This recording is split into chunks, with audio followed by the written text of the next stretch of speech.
في ليلة باردة على الشعب الجزائري توج المنتخب السنغالي بكأس الشان، وذلك بعد تغلبه على صاحب الأرض المنتخب الجزائري بركلات الحظ.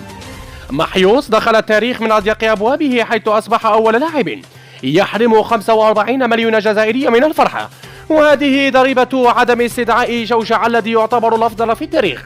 عندما يكون عندك شوشع ولا تستدعيه، فاعلم أن منتخبك لا يملك نجما ليقوده نحو البطولات.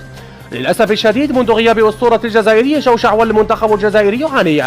الفوز للمنتخب السنغالي والاحتفالات في المغرب. أيمن محيوس كان ناوي يسددها بطريقة جورجينيو فسددها بطريقة جورجينيا. بادجيو مات واقفا ومحيوس مات على جنبه.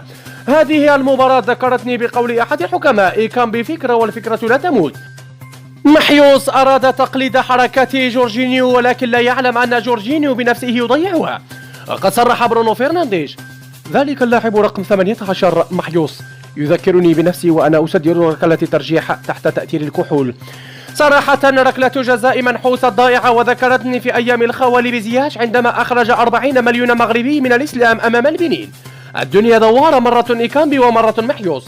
صراحة محيوس يشبه جورجينيو وهو مقلي في زيت العود. محيوس ودراوي وقندوس وغيرهم الكثير ساهموا في هذا الإنجاز. حذاري أوبا.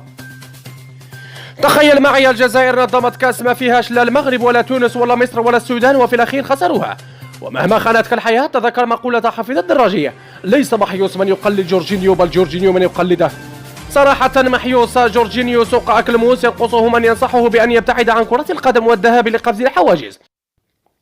وفي الأخير نختتم هذه المباراة بتميمة الشان التي صنعها الجزائر. نترككم مع هذا الإبداع وكيفية هبوط السروال بسهولة للتميمة. يذكر أن التميمة حاولت تقليد رونالدو فقلدت حكيمي. في الليغا الإسبانية، وصل ريال مدريد مستوياته المنحطة بعد الخسارة من ريال مايوركا بهدف نظيف. وقعه هالاند الغلابة ناتشو فرنانديز في مرماه، ولأنه إذا تعاقدت الأمور على الريال ما لها إلا حلال العقد حكم المباراة الذي منح الريال ضربة جزاء من وحي الخيال. لكن السير محيوس لم ينجح في تسجيلها، وهذه رسالة للحكم: لا حياة لمن تنادي. وهذه ردة فعل الحكم بعدما ضيع أسينسيو مجهودته. ووصل الحكم تألقه بعدما أضاف دقائق بحجم عدد الأهداف التي سجلها البايرن على برشلونة.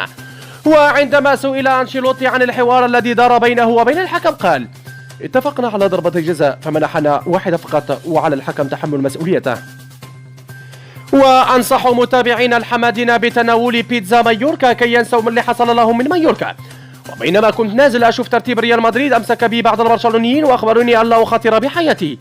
ريال مايوركا كل 5 سنوات يعمل مشكلة لريال مدريد ويروح للدرجة الثانية. المدريديين يحملوا أنشيلوتي مسؤولية الهزيمة، لأن التشكيلة التي دخل بها لا تستحق المشاركة حتى في الدوري السوري الغير الممتاز.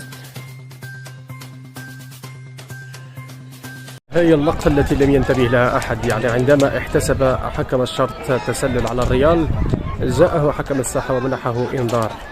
وفي الدور الثاني من كأس العالم للأندية، تم إقصاء الإيواز الودادي في بلده وأمام جماهيره على يد الهلال السعودي بركلات ليونيل ميسي. حسب حمدون فهذا هو تأثير طون رونالدو، فعندما انتقل للدوري السعودي أصبح الهلال أقوى، وذلك بسبب تأثره برونالدو. العملوت جبران والعائلة وغيرهم الكثير الذين ساهموا في هذا الإنجاز. حذاري أوبا. كالعادة الريال والوداد عندما يكون التحكيم في المستوى، فاعلم أن خسارتهم قادمة لا محالة. هكذا رد حسابه الرسمي لنادي الرجاء بعد إقصاء جاره الوداد من مونديال الأندية ضد الهلال السعودي. ويعتبر هذا الإقصاء هو أول لقب للرجاء البيضاوي في سنة 2023. ويجب على مسؤولي الوداد أن يذكروا لاعبيهم بالانضباط عندما يكون التحكيم أجنبيا. أما البطولة فالدعوة هانية ولا توجد أي مشكلة. نهاية النشرة، إلى اللقاء.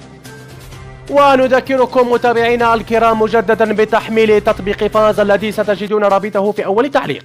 ما عليك سوى تحميل التطبيق وتوقع نتائج المباريات، وفي كل سبت يتم منح جوائز مالية لأصحاب المراكز الثلاث.